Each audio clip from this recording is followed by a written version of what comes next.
지금부터 나사렛대학교 재활자리학부 제6회 학술제를 시작하겠습니다. 바쁘신 가운데 귀한 시간 내어 참석해 주신 모든 분들께 깊은 감사의 인사를 드립니다. 이번 제6회 학술제 사회자를 맡은 4학년 홍순표, 3학년 김지윤입니다.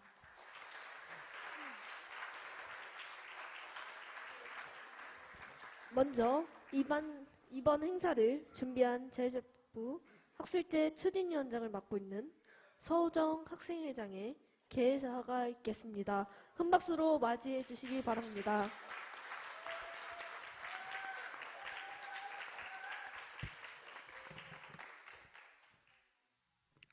네, 안녕하십니까.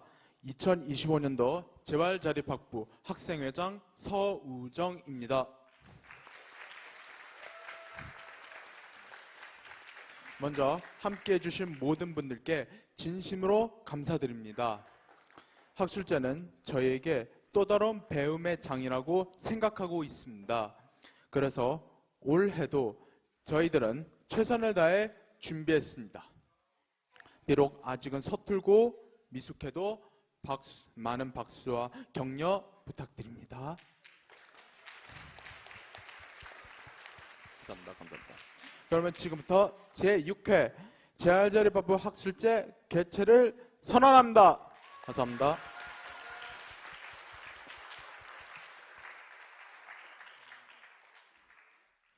다음은 오늘 이 자리를 더 빛내주신 귀한 대민 여러분을 소개해드리겠습니다. 먼저 우리 대학을 이끌어주시는 나사렛대학교 김경수 총장님께서 학술제를 빛내주시기 위해 바쁘신 와중에도 참석해 주셨습니다.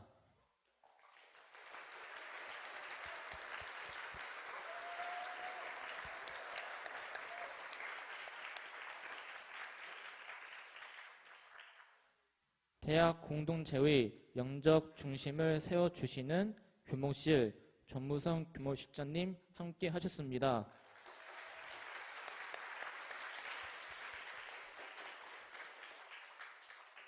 대학의 산하협력단을 맡고 있으신 김봉성 단장님께서 참석하셨습니다.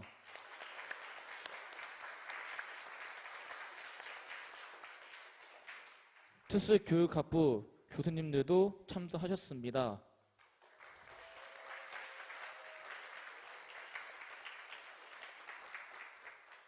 감사합니다. 또한 항상 학생들을 응원해 주시는 학부모님들도 바쁜 일정에도 참석해 주셨습니다.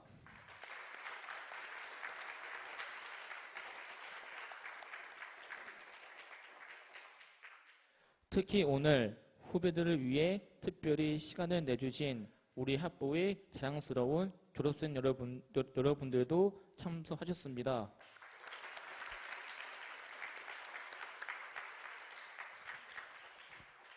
모두에게 깊은 감사드립니다. 큰 박수 부탁드립니다. 이 시간 재활자립학부 제6회 학술제를 위해 정무성 교목실장님께서 대표 기도를 해주시겠습니다. 큰 박수로 맞이해 주시기 바랍니다.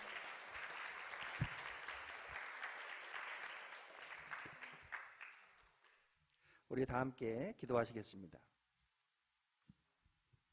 살아계신 하나님, 우리 나사렛대학교의 재활자립학부를 세우시고 지난 16년 동안 국내 최고의 발달장애 고등교육 기관으로 성장케 하신 은혜에 감사드립니다. 특히 오늘 제6회 학술제를 통해 주님께서 재활자립학부를 통해 행하시는 존귀한 일들을 함께 나누게 하심에 감사드립니다. 사랑의 하나님, 오늘 학술제에 참석한 재활자립 학부생들을 축복하여 주옵소서. 학업에 필요한 모든 자원을 날마다 풍성히 공급하여 주사 자립생활 역량을 넘어 성공적으로 취창업할 수 있도록 저들 모두의 진로를 인도하여 주옵소서. 또한 섬김의 리더십으로 학생들을 지도하시는 교수님들과 직원 선생님들을 축복하사 주님께서 맡기신 교육과 행정의 사명을 넉넉히 감당토록 세력과 지혜와 능력을 날마다 넘치도록 부어 주옵소서. 이 시간 학술제를 축하하기 위해 참석하신 학부모님들과 졸업생들에게도 복에 복을 더하사 저들 모두의 가정과 일터가 날로 형통하고 번창케 하옵소서. 좋으신 하나님, 오늘 귀한 학술제를 허락하신 은혜에 감사와 찬양과 영광을 올려드립니다.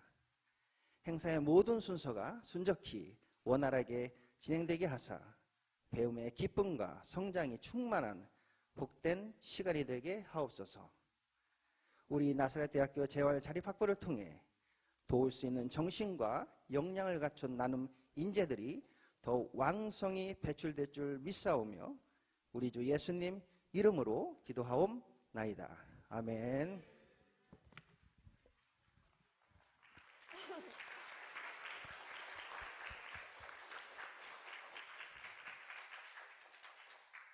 다음은 재활재학부 학술제의 준비과정과 경과에 대해 저희 학과의 김대영 교수님께서 보고해 주시겠습니다. 큰 박수 부탁드립니다.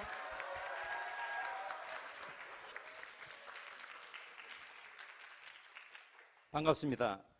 재활자립학부 학술제도 벌써 6회째를 맞이했는데요. 이번 학술제는 전체 학생 수 103명 중 97명이 응모했습니다. 주제 참신성, 완결성, 타당성을 기준으로 1차 심사에서 35명을 고르고 2차로 학과 회의에서 9명을 발표자로 선발했습니다. 학생들이 제출한 그 작품 주제는 매우 다양했습니다. 이번 학술제의 특징은 학생들이 학교 차원에서 진행된 세미나와 학기 단위의 랩 시간에 배운 챗 GPT 같이 이제는 대중화되고 있는 생성형 AI를 적극 활용하고 있다는 점입니다. 그래서 비교적 객관적이고 분석적이라는 생성형 AI를 통해 학술제와 관련된 3가지 질문을 던져보았습니다. 이를 위해 1회부터 6회까지 학생들이 응모한 자료를 모두 입력했습니다. 그 결과는 다음과 같습니다.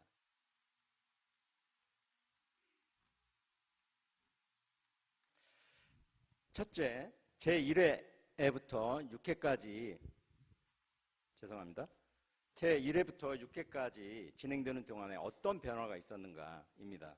제 학술제 1회부터 6회까지 진행되는 동안에 학생들의 관심 영역이 확장되고 사고의 깊이가 증가되는 모습을 보였습니다.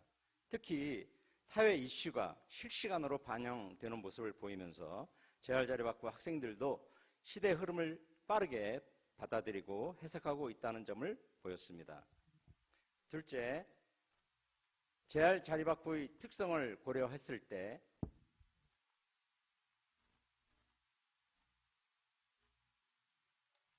학술제가 과연 교육적, 사회적으로 진정한 의미가 있는가입니다. 재활자립학부 학술제는 여러 가지로 유의미하다라고 보고 있습니다. 특히 학술제가 발달장애 대학생의 종합적 실행 기능 훈련 시스템 역할을 하고 있다고 AI는 보고 있습니다.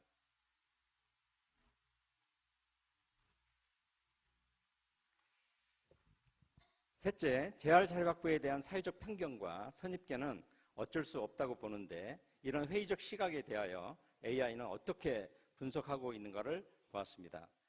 이러한 회의적 시각에 대하여 AI는 확고한 반박 의견을 보입니다.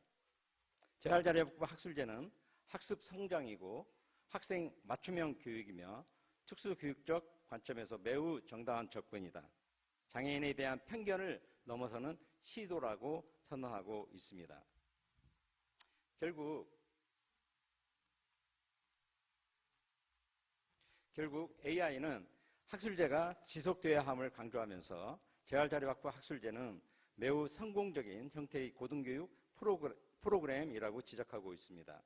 실제 대외적으로 그동안 나사렛대학교 재활자립학부를 방문한 일본 동경대, 규슈대, 고베대, 일본 방송대, 쭈꾸바대 교수들과 베트남 교육부 차관 및 국립특수교육원장 일행들 그리고 중국 남부교육청 인사들이 이구동성으로 재활 자료 확보는 세계 어느 곳에서도 찾아보기 힘든 발달장애 대학생 고등교육의 선도 모델이라고 인정하고 있습니다. 일본 교수들에 의하면 현재 나사렛 대학교 재활 자료 확보를 대상으로 한 논문이 여러 편 출간되었다고 합니다. 그들이 관심을 가지는 것은 현재 진행되고 있는 나사렛 대학교 재활 자료 확보 교육이 단순한 직업 교육이 아닌 생활 연령의 바탕을 둔 생태학적 교육 접근 방식과 헌신적인 교수와 직원들에 의해 이루어지고 있는 JPD 방식과 스캐폴딩 방식입니다. 이는 대학의 열린 교육 환경에서 초중고에서는 보기 어려웠던 변화와 성장의 모습을 보여주고 결국 학생 자신만의 진로를 찾아가는 가능성을 높여준다는 것에 주목하고 있는 것 같습니다. 한마디로 나사렛 대학교 재활 자립학부가 경도 발달장애 대학생의 고등교육에 있어 새로운 패러다임을 제공하고 있다고 볼 수 있겠습니다. 국내 특수교육 현장에서도 나사렛 대학교 재활 자립학부를 목표로 장애 학생들을 교육시키고 있다는 말들이 회자되고 있을 만큼 그 위상이 높습니다. 이제는 나사렛 대학교의 성공 사례를 모델 삼아 국내에서도 10여 개 대학교에 유사한 학과가 신설되고 있고 이번 달 12일 금요일에는 나사렛 대학교에서 각 대학의 해당 교수 20-30명이 1차 모임을 갖고 국가적 차원에서 발달장애 학생 교육 및 지원과 관련된 간담회를 갖기로 했습니다. 그 중심에 재활 특성화 대학인 우리 나사렛 대학교가 있습니다. 끝으로 특수교육에 종사하는 사람으로서 감사드릴 일이 있습니다. 배움의 기회는 우리 장애 학생들에게도 매우 중요합니다. 우리 학생들에게 정말 고마운 것은 경도 발달장애 학생들에게 대학 교육 기회를 주고자 2009년도에 193개 4년제 대학 중 유일하게 정규 학과를 만들어준 나사렛 대학교입니다. 이제는 퇴임하신 임승환 총장님, 인간재활학과 김종인 교수님을 잊을 수 없습니다. 학과 초기에는 미답지를 걷는 상황이라 운영 방향 설정에 난항을 겪기도 했고 도중에는 설립 초기 순수성을 저버린 복마전 같은 상황도 있었습니다. 하지만 이를 묵묵히 지켜보시고 재활자립학부가 제대로 자리매김할 수 있도록 지원해 주신 김경수 총장님께 진심으로 감사드립니다. 총장님은 재활자립학부가 학과의 성격과 장애학생 지원센터의 성격을 공유한 장애학생 특성에 맞는 독특한 학과체제를 가질 수 있도록 직원 채용을 가능하게 함으로써 재활자립학부의 제2도약을 가능하게 해주셨습니다. 오늘도 바쁘신 와중임에도 불구하고 학생들을 격려해 주시기 위해 지난 4회 학술제에 이어 오늘 6회 학술제도 참석해 주셨습니다. 그리고 이번 학술제를 위해 졸업생 학부모님, 재학생 학부모님들께서도 한 마음으로 후원해 주셨습니다. 감사합니다. 이상으로 경과보고를 마치겠습니다.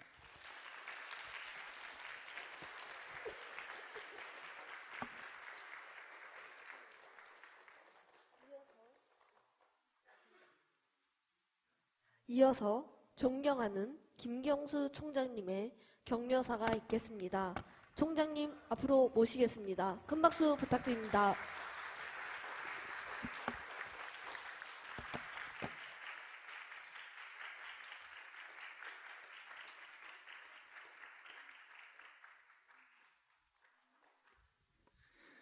안녕하세요. 제가 보는 관점에서 재활학부 학생들이 그 소위 말하는 이렇게 대응하는 걸 뭐라 그러죠? 반응, 리액션. 리액션을 가장 잘하는 학부가 재활자립학부예요. 이래도 반응을 안 하네.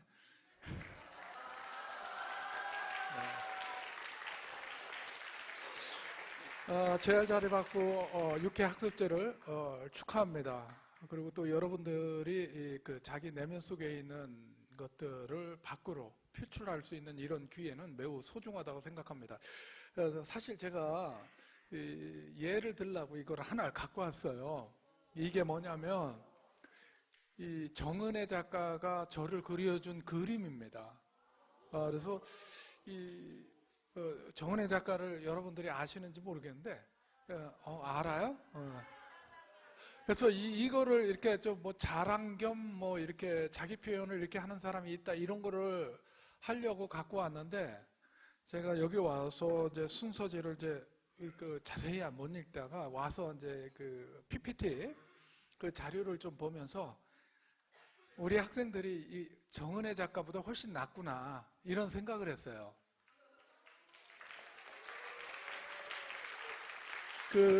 왜 그러냐면 이 내용을 보면 에너지 드링크 섭취 실태와 건강의 위험성.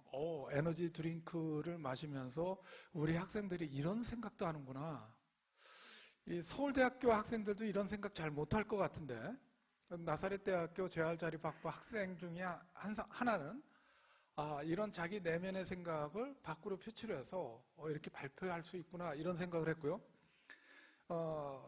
이 기술 발전 이렇게 해놨는데 저 자료에 보니까 기술 발전의 양면성 이렇게 해놨더라고요. 인류 발전의 길인가 혹은 퇴보의 길인가 양면성에 대해서 얘기를 하는데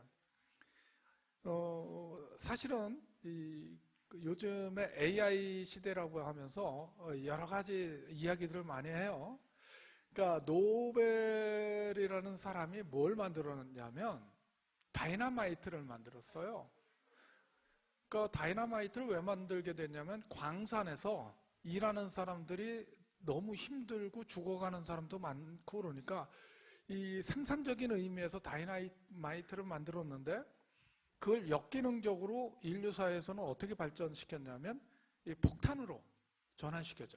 그러니까 기술이라는 게 한 측면으로는 인간의 편의를 도와주지만 다른 한편으로는 인간을 해칠 수도 있다. AI도 마찬가지로 그런 기능과 역할을 하겠죠. 그런데 우리 학생들이 노벨이 생각하지 못한 그 양면성을 생각하고 움직인다는 거예요. 너무 놀랍지 않습니까? 스스로를 위해서 한번 박수 한번 하죠.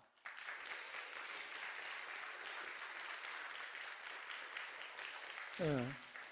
여기에 보면 스마트폰 과의존이 일상생활에 미치는 영향.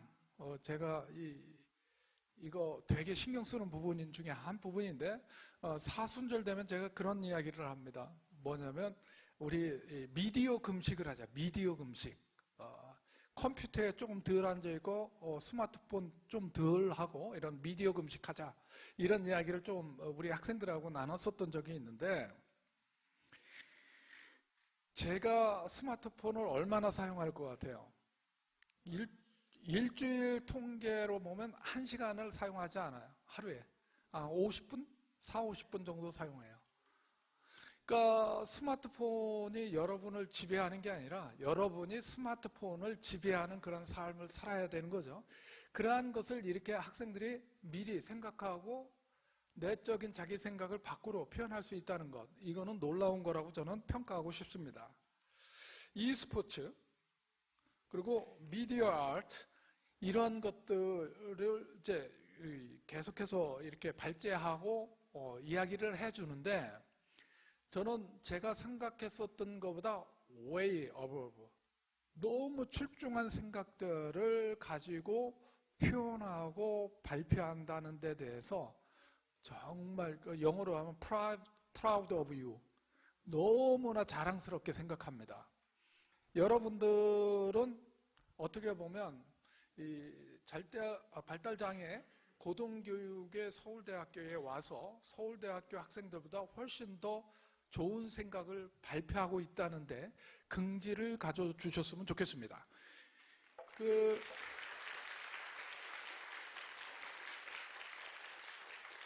제가 충남도 미팅에 있어서 공주에서 이제 식사를 하면서 우리 학교가 서울대학보다 좋은 게 몇 개 있다. 몇 가지. 장애인들이 공부하기 제일 좋은 학교가 나사렛대학교고 나사렛대학교는 그런 측면에서 서울대보다 훨씬 더 좋은 학교다. 두 번째로 우리 학교에 다니는 학생들 인성지수는 서울대학교보다 훨씬 더 높다. 그런 측면에서 우리 학교는 서울대보다 좋은 학교다. 우리 사회 공동체를 끌어가는데 여러분들이 순기능적 역할을 할 겁니다. 왜냐하면 제가 이렇게 같이 엘리베이터를 타고 오는데 여러분 선배 두 분이 같이 타고 왔어요. 타고 오면서 저 연차 내고 왔습니다. 그러니까 회사를 다니는데 연차 내고 여러분들과 이러한 이 생각을 공유하기 위해서 오신 거예요. 여러분들도 나중에 졸업하셔서 여러분들의 후배를 위해서 꼭 연차 내고 이 자리에 오시길 바랍니다. 예, 오늘 다시 한번 축하드리고 여러분들의 인생에 있어서 새로운 방향성이 설정되는 그러한 좋은 날이 될 수 있기를 바랍니다. 수고해 주신 교수님들, 여러분들, 학부모님들 감사드립니다. 감사합니다.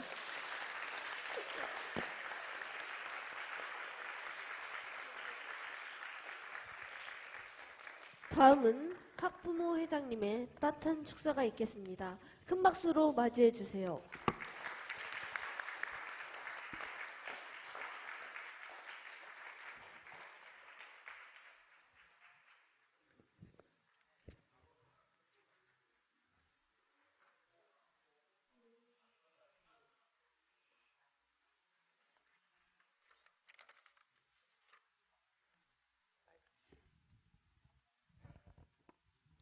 안녕하세요. 반갑습니다.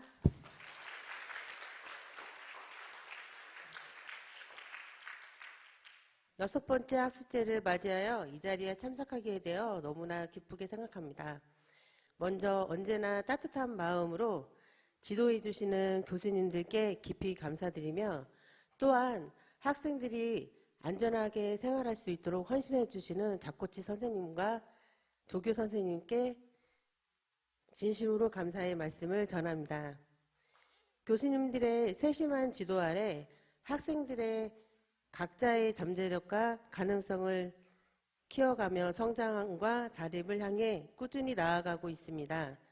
이러한 노력의 결실을 향해 지켜볼 수 있는 학술제이기에 더욱 뜻깊게 느껴지고 빛나는 것 같습니다. 올 한 해 동안 모든 별 활동을 통해 다양한 발표와 성과를 이뤄낸 학생들이 너무나 자랑스럽고 준비하는 과정 속에서 서로 협력하며 함께 나아가는 법을 배우는 것 또한 큰 성장이라고 생각합니다. 아낌없는 지지와 사랑으로 자녀들을 지켜봐 주시는 학부모님들께 감사의 말씀을 전하며 그리고 앞으로 더욱더 많은 관심과 사랑스러운 응원으로 지켜봐 주시기 바랍니다. 감사합니다.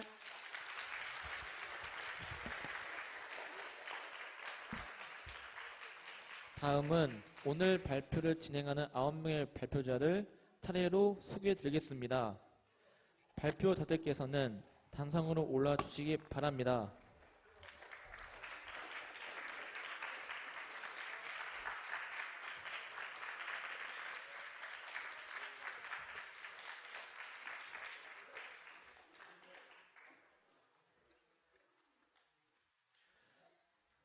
소개는 발표 순으로 소개해 드리겠습니다. 1학년 오성현 학생입니다.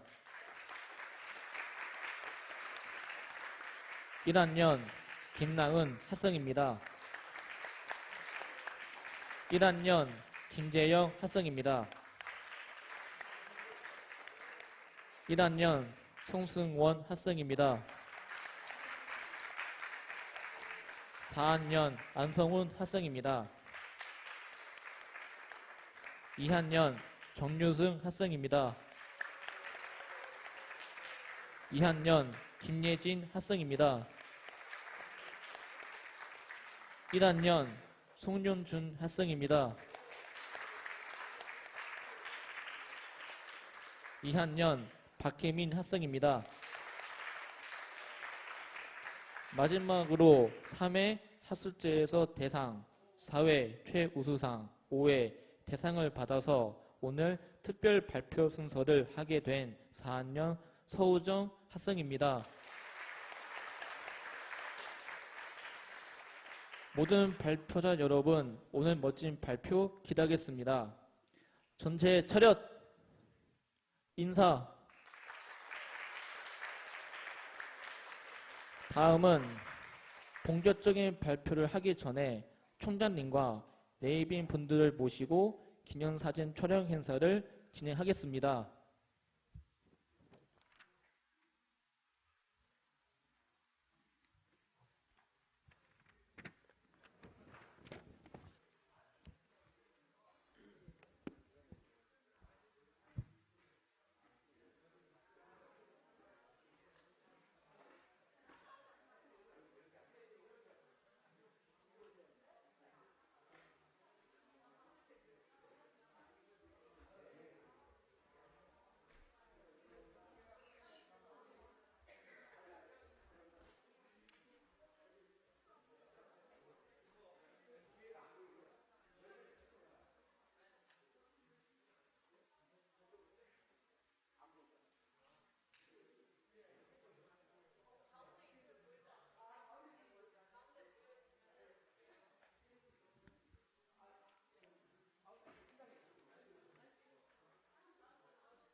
이제 제6회 학술제의 본격적인 발표를 시작하겠습니다. 먼저 오늘 발표를 평가해 주실 심사위원단을 소개드리겠습니다. 심사위원장이신 김성규 교수님이십니다.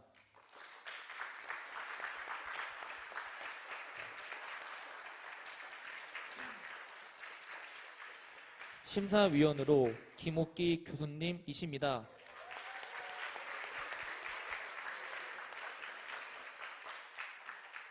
김수연 교수님이십니다.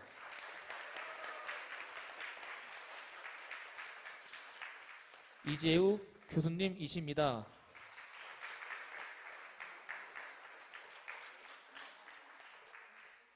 학부모 대표로 학부모 회장님이십니다.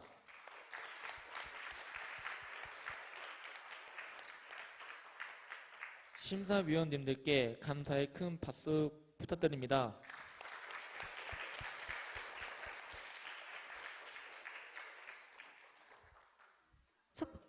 그럼 첫 번째 발표자를 소개하겠습니다. 첫 번째 발표자는 1학년 오성현 학생입니다. 발표 주제는 기술 발전의 양면성, 인류를 앞으로 이끄는가 뒤로 물러나게 하는가입니다.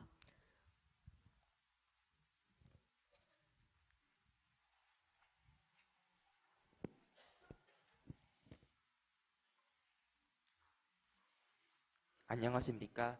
재활자립학부 1학년 오성현입니다.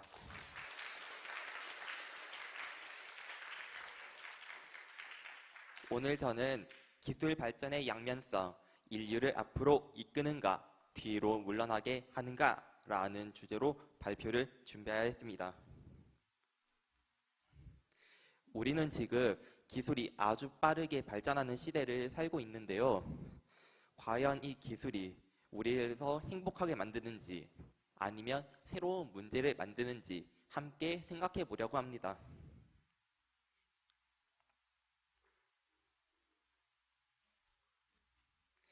먼저 기술이 인간과 어떻게 함께 발전해 왔는지 간단히 정리해 보겠습니다.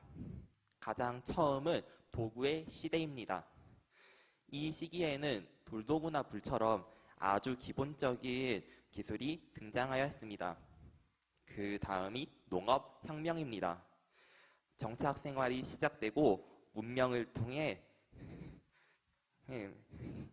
농사나 기술을 사용하기 시작하였습니다. 세 번째는 우리가 잘 아는 산업혁명입니다. 증기기관과 기계화가 등장하면서 생산량이 폭발적으로 증가하였습니다. 네 번째는 정보혁명입니다. 컴퓨터, 인터넷, 스마트폰을 통해 전 세계가 연결된 시대가 되었죠. 마지막 단계는 지금 우리가 살고 있는 미래혁명 시대입니다. AI, 로봇, 바이오 기술이 결합해 인간과 기술이 서로 연결된 시대라고 볼 수 있습니다.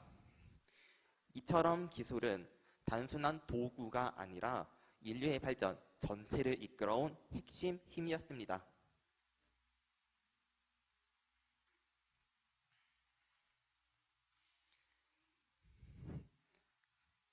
그렇다면 기술이란 무엇일까요? 저는 기술을 문제를 해결하기 위한 지식과 방법, 그리고 인간의 능력을 확장시켜주는 도구라고 정의하고 싶습니다. 자동차는 이동 능력을 확장시켜주고 스마트폰은 정보 접근 능력을 크게 넓혀주죠.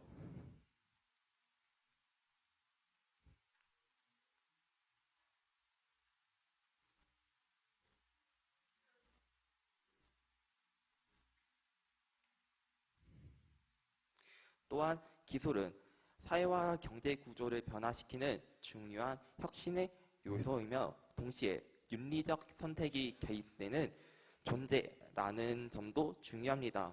즉, 기술의 결과는 인간의 가치관과 선택에 의해 달라진다는 뜻입니다.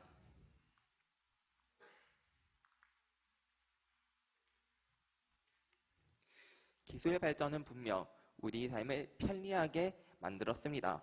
스마트폰과 내비게이션, 모바일 뱅킹처럼 생활 속 편의는 물론이고 의료 기술이 발전하면서 건강 수명도 늘어났습니다. 또한 교육의 접근성이 높아지고 정보가 빠르게 공유되면서 지식의 격차도 많이 줄었습니다. 여러분도 아시다시피 경제 성장과 산업 혁신에도 큰 기여를 하고 있으며 자동화는 위험한 작업을 대신해 주어 안정성을 높여주고 있습니다.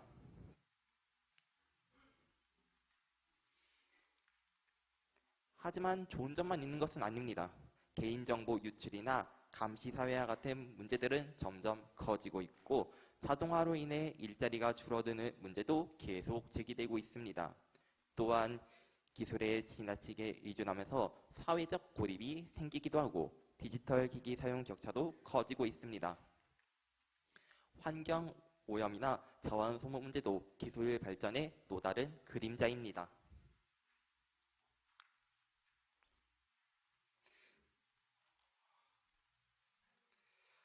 역사 속 사례를 통해 기술의 양면성을 더 구체적으로 살펴보겠습니다. 첫 번째 예는 알프레드 노벨의 다이너마이트입니다. 원래는 건설과 광산에서 사람들을 더 안전하게 보호하기 위한 발명품이었습니다. 하지만 전쟁에서는 강력한 살상 무기가 되어 수많은 사람의 목숨을 앗아갔습니다.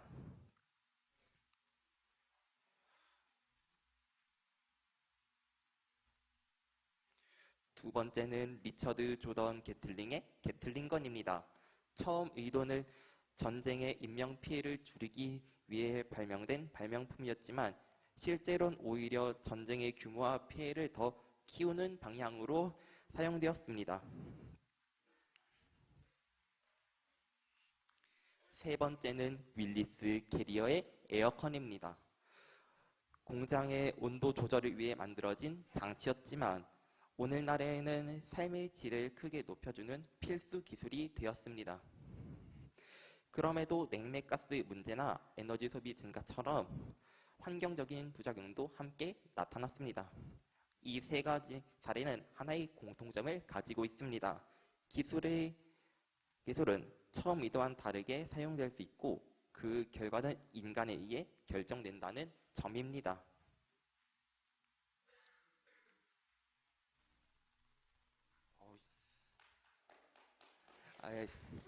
이제 결론을 말씀드리겠습니다. 저는 기술 그 자체는 선도 악도 아닌 중립적 존재라고 생각합니다. 기술을 어떻게 사용하느냐, 어떠한 방향으로 발전시키느냐는 결국 인간의 선택과 책임에 달려있다는 점입니다. 이 기술이 인류의 발전이 될지 아니면 새로 문제를 만드는 요인이 될지는 바로 우리 판단에 달려있다는 점을 강조하고 싶습니다. 개인적으로 바라기는 기술 발전의 시대를 살아가는 우리 모두가 기술을 올바르게 사용하고 더 나은 미래를 만들어갈 수 있기를 바랍니다. 이상으로 발표를 마치겠습니다. 경청해 주셔서 감사합니다. 감사합니다. 기술 발전이 항상 우리에게 긍정적인 것만은 아니군요. 우리 생활에 제대로 활용하는 것이 중요하다는 것을 알게 된 것 같습니다. 감사합니다. 두 번째 발표자는 김나은 학생입니다. 발표 주제는 스마트폰, 가위존이 일상생활에 미친 영향과 해결 방안입니다. 큰 박수 부탁드립니다.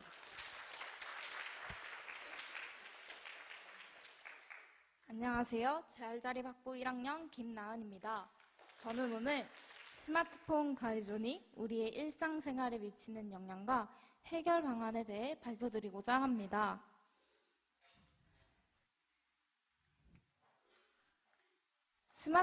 스마트폰은 우리의 생활을 편리하게 해주지만 사용이 지나치면 신체적, 정신적, 사회적으로 많은 문제를 일으킬 수 있습니다. 이번 발표에서는 스마트폰 가해존이 어떤 영향을 미치는지 살펴보고 건강한 사용 방법을 함께 생각해 보겠습니다.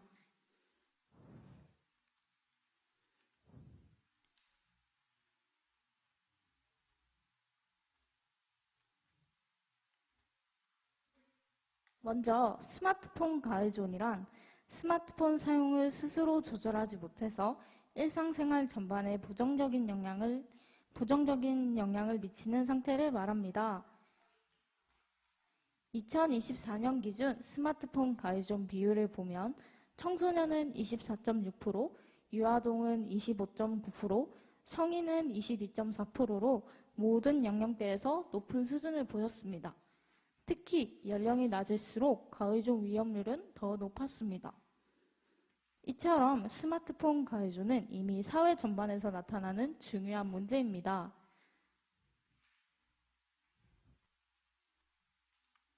스마트폰 가해존은 신체에도 여러 문제를 일으킵니다. 첫째는 안구건조증과 시력 저하입니다. 장시간 화면을 보게 되면 눈의 피로가 증가하고 시력이 나빠질 위험이 있습니다. 둘째는 수면장애입니다. 스마트폰 화면에서 나오는 블루라이트가 수면 호르몬 분비를 방해하여 잠들기 어렵게 만들고 수면의 질도 떨어뜨립니다. 셋째로는 많이 알려져 있는 거북목 증후군입니다. 고개를 숙인 자세가 반복되면서 목과 어깨에 통증이 생기고 자세가 나빠지게 됩니다. 또한 최근 연구에서는 스마트폰 가해존이 뇌에도 영향을 준다는 결과가 있습니다.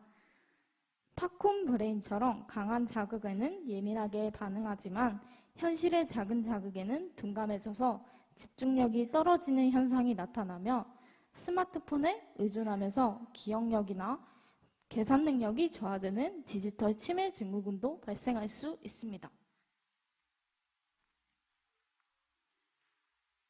정신적인 문제도 매우 큽니다. SNS나 인터넷을 오래 사용할수록 타인과 자신을 비교하게 되고 불안감과 우울감이 증가할 수 있습니다.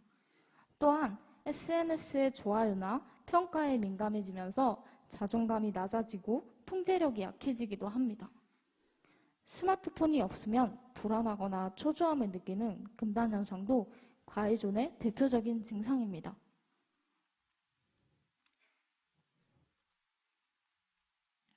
스마트폰 가해조는 대인관계에도 영향을 줍니다. 직접 만나 대화하기보다 온라인 소통을 더 편안하게 느끼면서 대면 관계가 줄어드는 디지털 격리 증후군이 나타나기도 하고, 가족이나 친구와 함께 있는 시간에도 스마트폰 때문에 충분한 소통이 이루어지지 않으며 이로 인해 관계가 악화되거나 갈등이 생기기도 합니다. 또한 스마트폰 사용으로 인해 현실 세계에서 공감 능력이나 사회성도 떨어질 수 있습니다. 이 문제들을 해결하기 위해서는 개인의 노력과 가족, 사회적인 지원이 필요합니다.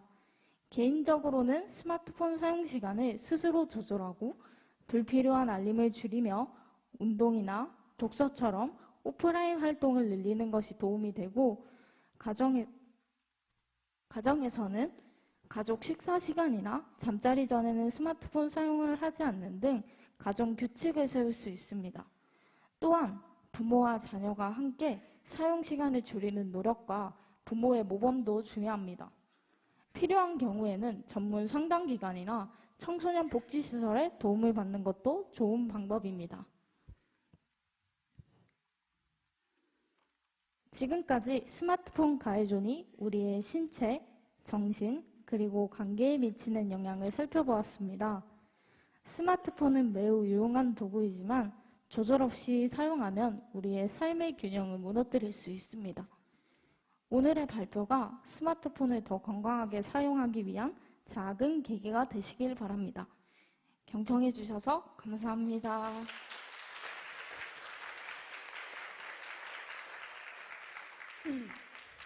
이제는 우리 생활의 필수품이 되어버린 스마트폰도 절제력을 가지고 사용해야겠다는 생각이 들게 하는 발표였습니다. 세 번째 발표자는 1학년 김재영 학생입니다.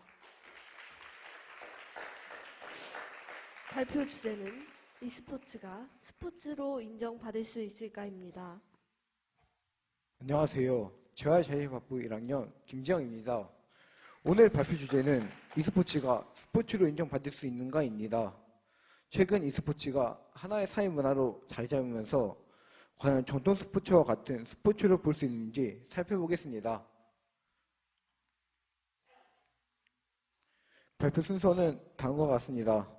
먼저 본 주제를 선정한 이유, 전통 스포츠와 e스포츠 정의의 비교, e스포츠의 역사, e스포츠의 인기 사례, e스포츠를 스포츠로 인정할 것인가에 대한 찬반 논쟁, 마지막으로 제 의견 순으로 진행하겠습니다.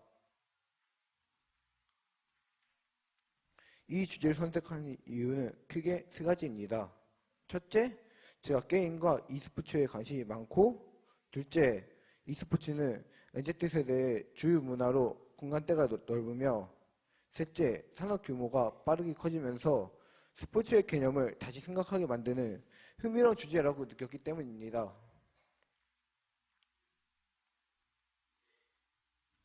전통 스포츠는 신체 활동이 중심이지만 e스포츠는 디지털 기기를 활용한 경쟁 활동입니다. 두 분야 모두 규칙, 경쟁 구조, 전문 훈련, 산업 규모, 팬덤이라는 공통점을 갖습니다. 차이는 크게 세 가지입니다.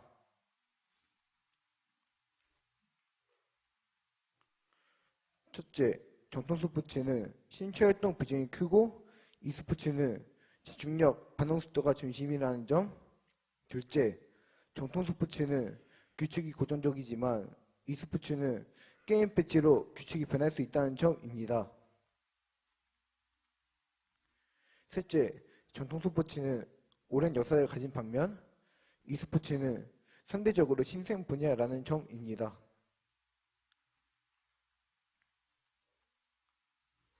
e스포츠는 1970년대, 80년대 게임 대회에서 시작해 1990년대 한국의 PC방 문화와 함께 본격적인 경쟁 종목으로 자리 잡았습니다. 2000년대에는 방송과 프로리그가 만들어졌고 2010년대 이후 롤, 도타2 등 글로벌 종목이 등장하며 세계적인 산업으로 성장했습니다.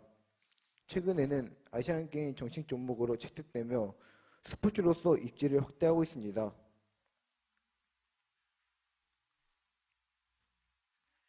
현재 e스포츠는 대단한 인기를 끌고 있습니다. 예를 들어 2025년에 열렸던 롤 워드 챔피언십은 동시 시청자 약 675만 명을 기록했습니다. 또한 발로란트, CS2, 퍼지 모바일까지 다양한 종목이 세계적인 관심을 받고 있으며 전 세계 e스포츠 시청자는 6억 명 이상으로 추정될 정도로 산업과 팬덤이 빠르게 성장하고 있습니다.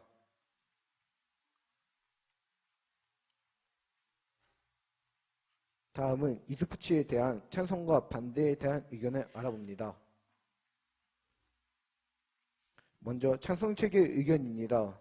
첫째, 명확한 규칙과 승패 구조를 갖추어 정통 스포츠와 동일한 경쟁성을 가지고 있고, 둘째, 프로게이머는 반응 속도, 전략, 집중력 등 고도의 기술을 꾸준히 훈련합니다. 셋째, 산업 규모와 팬덤이 이미 세계적인 수준이며, 넷째, 집중력, 손기술, 시각, 켜분 등 신체적 요소도 분명 필요합니다. 다음은 반대측 의견입니다. 첫째, 신체활동 비중이 낮기 때문에 스포츠 정의와는 거리가 있다는 점. 둘째, 게임 중독이나 폭력성 등 부정적 이미지가 있다는 점. 셋째, 게임 회사의 정책에 따라 종목이 사라질 수 있다는 상호성 문제. 넷째, 전통 스포츠처럼 신체활동 기반의 본질적 요소가 부족하다는 점을 지적합니다.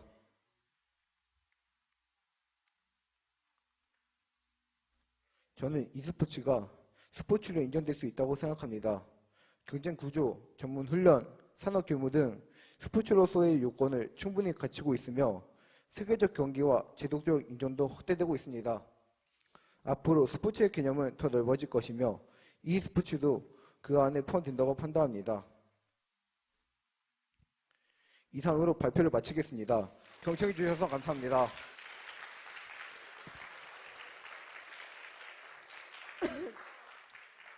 감사합니다.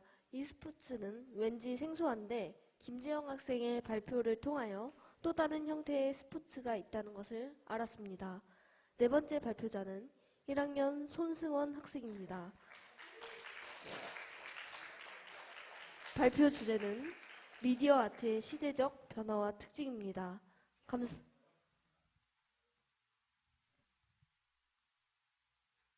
안녕하십니까. 재활자유학부 1학년 손승원입니다.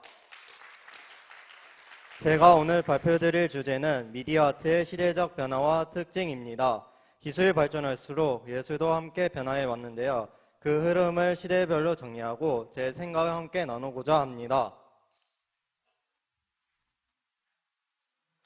오늘 발표는 다음 5가지 내용으로 구성됩니다. 먼저 미디어 아트의 개념을 설명드리고 이어 시대별 변화 과정과 현재 흐름을 살펴보겠습니다. 마지막으로 미래의 전망과 제가 느낀 점, 그리고 미디어 아트의 의미를 말씀드리겠습니다. 미디어 아트란 현대 커뮤니케이션 매체, 사진, 영화, TV, 컴퓨터, 디지털 기술을 예술적 표현 수단으로 사용한 예술입니다.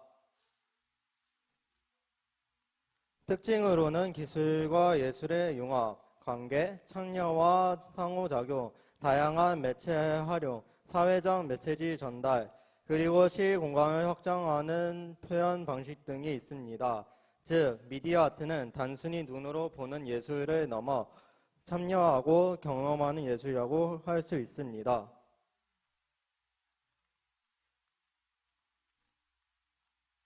이번에는 미디어 아트의 역사에 대해 알아보겠습니다. 먼저 19세기는 미디어 아트의 태동기라고 할 수 있습니다. 1826년 최초의 사진 발명, 1839년 다게르호타이 발표, 1895년 영화 탄생 등이 그것입니다. 이 시기에는 이미지를 기계적으로 재현하고 복제할 수 있게 되면서 예술이 새로운 표현 기술을 만났습니다. 20세기 전반기는 미디어 아트의 탄생기입니다. 텔레비전 발명, 영화의 예술적 인정, 아무래도 기술, 초기 컴퓨터 과학 발전, 과학기술이 빠르게 성장하며 미디어 아트의 기반이 마련되었습니다.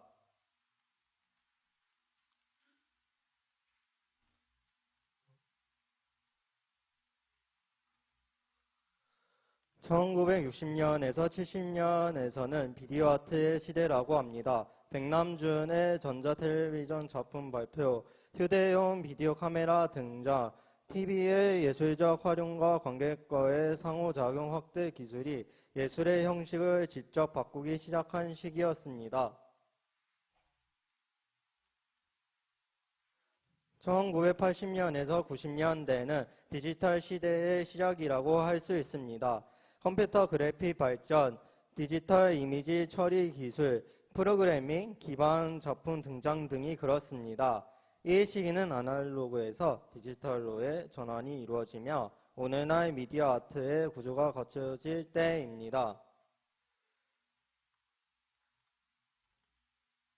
2000년대에는 인터넷 확산과 웹 기술 발전으로 관객이 작품 속에 직접 참여하는 인터랙티브 아트가 등장했습니다. 예를 들어 센서 멀티미디어 기술, 실시간 상호작용, 컴퓨터 비전 기술 등이 그것입니다. 이러한 기술을 이용해 관객이 움직임, 소리, 참여가 작품을 완성하는 형태가 많아졌습니다.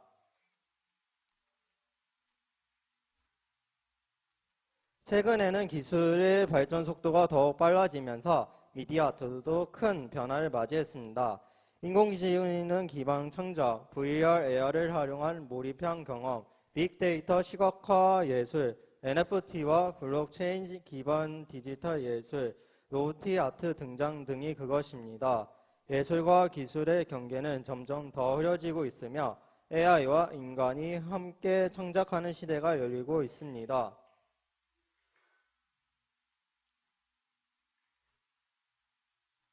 현재 전 세계 미디어 아트의 시장은 빠르게 성장하고 있습니다. 2030년까지 약 120억 달러 규모로 확대될 것으로 예상되며 AI와 인간의 협업 작품 증가, 메타버스와 가상 공간 예술 확산, 공공예술로의 확대 교육 및 산업 분야 활용 증가 등의 현상을 보일 것으로 예상된다고 합니다. 이와 같이 미디어 아트는 예술만이 아니라 다양한 산업과 융합되고 있습니다.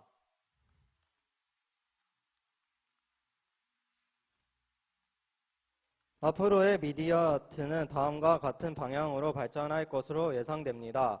AI 창작자와 인간 예술가의 협업 강화, 현실과 가상이 융합된 몰입형 경험, 확대 생체 데이터 기반 예술 지속 가능성과 환경을 고려한 디지털 아트 전 지구적 협업이 가능한 플랫폼 아트 예술은 기술을 통해 더욱 확장되고 새로운 문화 경험을 제공하게 될 것입니다.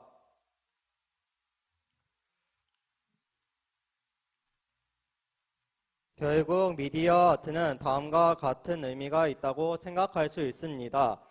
예술의 경기를 넓히고 대중과 예술의 거리를 좁히며 기술 발전을 예술적으로 해석하고 새로운 문화 경험을 제공하며 미래의 예술의 방향을 제시한다는 점에서 큰 의미가 있습니다.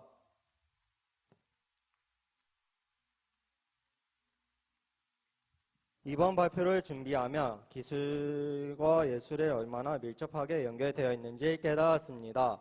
또한 미디어 아트는 대중과 예술의 거리를 좁히며 AI 시대에도 결국 인간의 창의성이 중요하다는 점을 느꼈습니다. 기술이 발전할수록 예술의 가치와 인간성을 지키는 것이 더욱 중요하다고 생각합니다. 이상으로 발표를 마치겠습니다. 경청해 주셔서 감사합니다.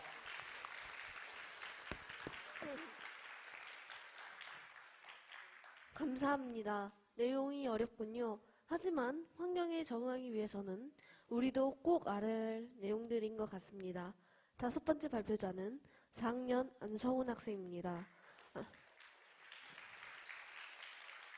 안서훈 학생이 발표할 주제는 에너지 드링크 섭취 실태와 건강의 위험성입니다. 안녕하십니까. 재활절벽부 4학년 안성훈입니다. 저는 오늘 에너지 드링크 섭취 실태와 건강의 위험성이라는 주제로 발표하고자 합니다. 발표 순서는 에너지 드링크 시장의 성장, 소비 트렌드, 그리고 에너지 드링크가 줄 수 있는 건강 위험 요소, 이에 대한 대처 방안의 순서로 발표하겠습니다. 현대 사회에서 에너지 드링크 소비는 매우 빠르게 증가하고 있고, 특히 청소년과 젊은 층에서 큰 사회적 이슈가 되기도 합니다. 먼저 에너지 드링크가 소비가 왜 증가하고 있는지 살펴보면, 현대 사회는 높은 생산성과 집중력을 요구하는 환경입니다. 시험 준비로 밤을 새우는 학생, 야근이 잦은 직장인, 그리고 각성 효과를 기대하는 다양한 연령층의 소비가 늘어나고 있습니다. 하지만 이런 증가 속에는 문제도 존재합니다. 불면증, 수면장애, 정신건강 문제 등 건강 위험에 대한 사회적 우려가 커지고 있으며, 특히 청소년들에게서 섭취가 빠르게 증가하고 있다는 점은 심각한 문제로 지적됩니다.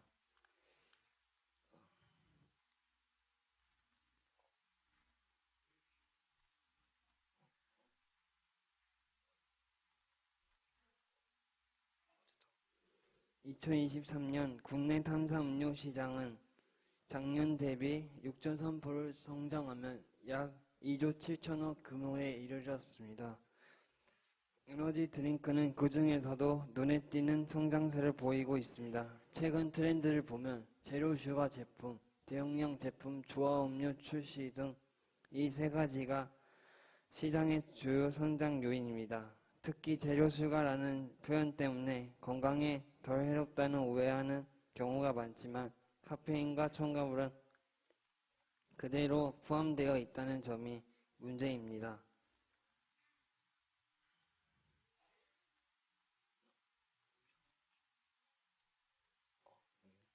기존 소비층이었던 수험생과 직장인뿐만 아니라 최근에는 주부와 다양한 연령층으로 소비가 확산되고 있습니다.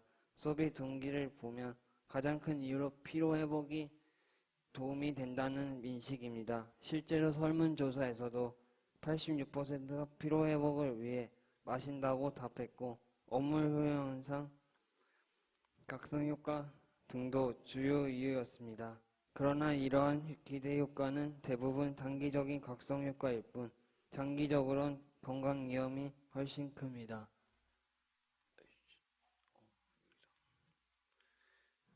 가장 큰 위험은 카페인 과다 섭취입니다. 일반 에너지 드링크 한 캔에는 80에서 100 카페인이 들어있으면 이는 커피 한 잔과 비슷한 양입니다. 카페인으로 인해 발생할 수 있는 문제는 불면증, 불안감, 신경감인, 실험감기 부담, 두통, 소화기 장애 등 매우 다양합니다. 또한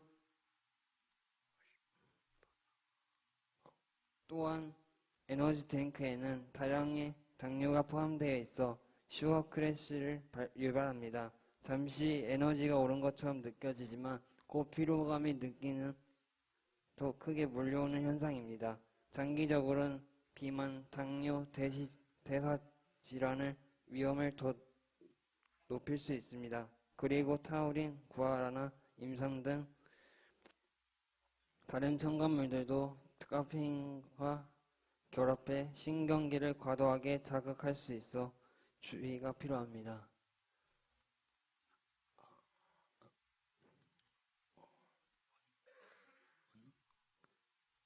청소년은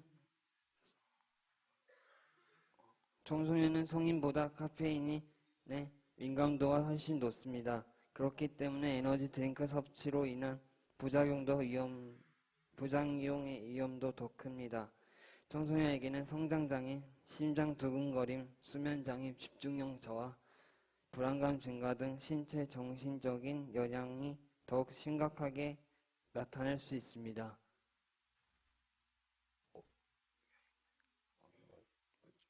특히 시험 기간에 한꺼번에 많이 마시는 경우 위험성이 크게 증가합니다. 에너지 드링크 대신 가능한 대안은 다음과 같습니다. 규칙적인 수면, 가벼운 운동, 균형 잡힌 식사, 충분한 수분 섭취, 그리고 카모마일, 페퍼민트, 허브차 등을 활용하는 것입니다. 즉 단기적인 각성 효과보다 지속 가능한 건강 관리가 더 중요하다고는 점을 강조하고 싶습니다. 에너지 드링크는 단기적인 집중력 향상에 도움이 되는 것처럼 보이지만 장기적으로는 건강에 위험해 큰 위험을 초래할 수 있습니다. 특히 청소년들은 부작용 위험이 더 크기 때문에 섭취를 신중하게 해야 합니다. 마지막으로 말씀드리고 싶은 문장은 이것입니다.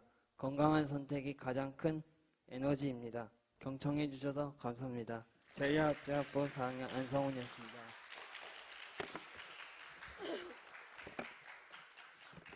감사합니다. 무심코 좋아했던 에너지 드링크도 이제는 왠지 조심스럽다는 생각이 듭니다. 이상으로 1부 발표가 모두 종료되었습니다. 이제 약 20분간 휴식 시간을 갖겠습니다. 휴식 시간 동안 로비에 전시된 포스터 전시 작품도 함께 관람해 주시기 바랍니다. 포스터 작품에 대한 학생들은 작품 옆에 서서 관람객들의 질문에 답해 주시면 작품을 이해하는 데 많은 도움이 되겠습니다. 관람객들께서는 입장 시 배부해드린 딱지를 심사표에 붙여 제출해 주시면 포스터 심사에 큰 도움이 됩니다. 잠시 후 2부 발표로 다시 찾아뵙겠습니다. 감사합니다.